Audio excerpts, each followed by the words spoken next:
एक केस के फैक्ट्स हैं. So what happened, there was a person D. वो एक पर्टिकुलर पर्सन के घर के सामने से क्रॉस हो रहा था और इसके घर में देयर वाज अ डॉग और वो चेन्ड नहीं था. All right, that dog was not chained, the gate was also open. तो जैसे ही ये डी इस ए के घर के सामने से क्रॉस हुआ, इसका जो डॉग है इट केम आउटसाइड और उसने डी को बाइट कर लिया. अब जब उसने डी को बाइट कर लिया, उसके बाद what D did, D took out a pistol from his pocket. लेकिन जब उसने पिस्टल निकाली अपने पॉकेट से, उसी टाइम पे, उसी एक्शन से, बिकॉज वो अग्रेसिव एक्शन था उसका, उसी से वो डॉग डर गया और वो डॉग डर के भागने लगा घर के अंदर वापस. जब वो घर के अंदर वापस जा रहा था, तब इसने पीछे से उसको शूट कर दिया, due to which the dog got injured.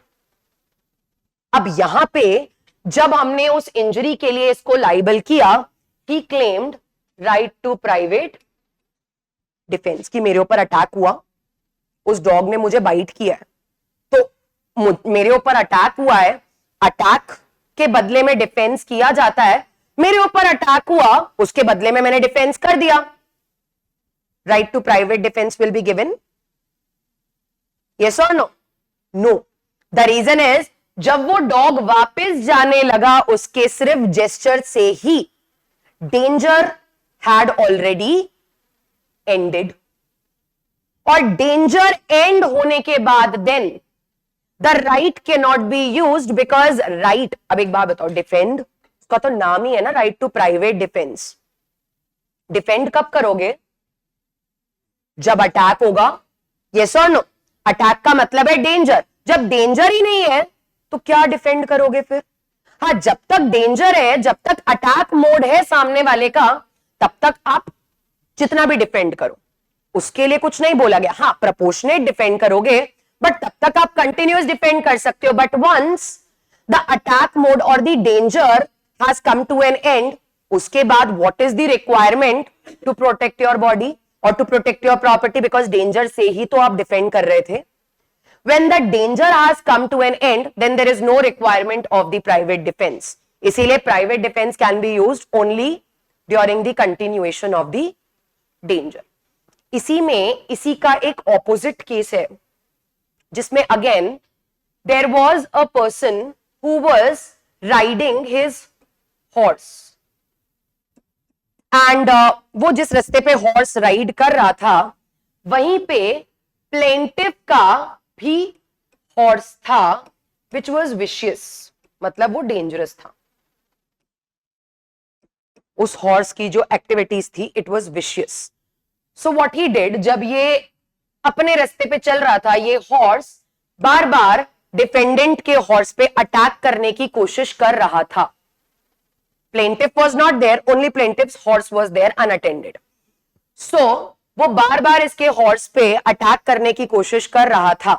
तो डिफेंडेंट ने बहुत बार उसको शू अवे करने की कोशिश की, बट वो फॉलो करता करता करता करता डिफेंडेंट के लॉन तक आ गया. जहां डिफेंडेंट अपने हॉर्स को रेस्ट के लिए छोड़ने वाला था, वो उसके लॉन तक आ गया और यहां आके भी he was again attacking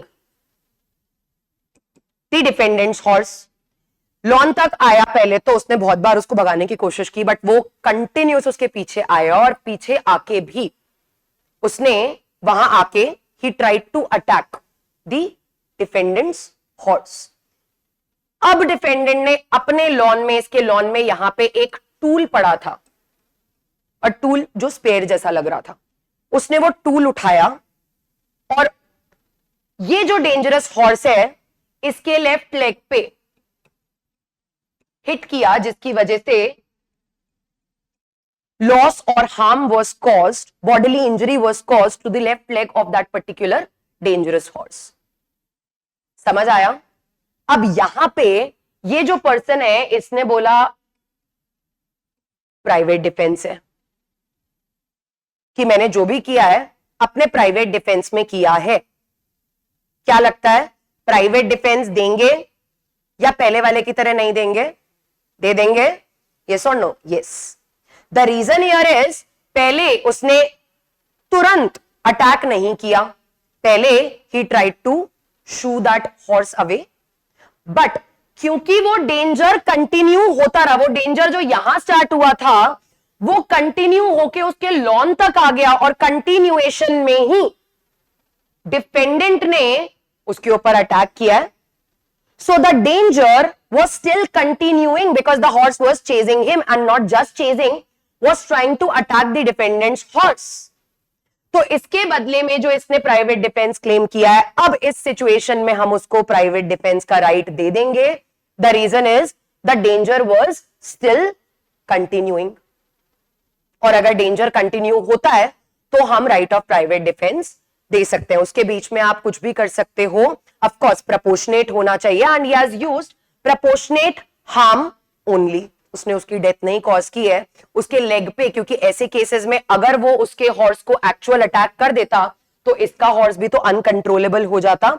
then it would have been a chaos to handle both the uncontrollable horses at the same time. So in order to preserve his own body or his property, that is his horse, what he did, he exercised a reasonable amount of force against the plaintiff's horse, and that is a valid right of private defense. Clear है ये? Rule number 1 क्या देखा हमने? proportionate और reasonable होना चाहिए. Rule number 2, it is a secondary right. It cannot be used in the first instance. It can be used as a matter of last resort. And third, private defense can be used during the continuation of the danger only. Danger start होने से पहले और danger खत्म होने के बाद आप private defense को use नहीं कर सकते हो. It can be used during the continuation of danger only. Clear है ये?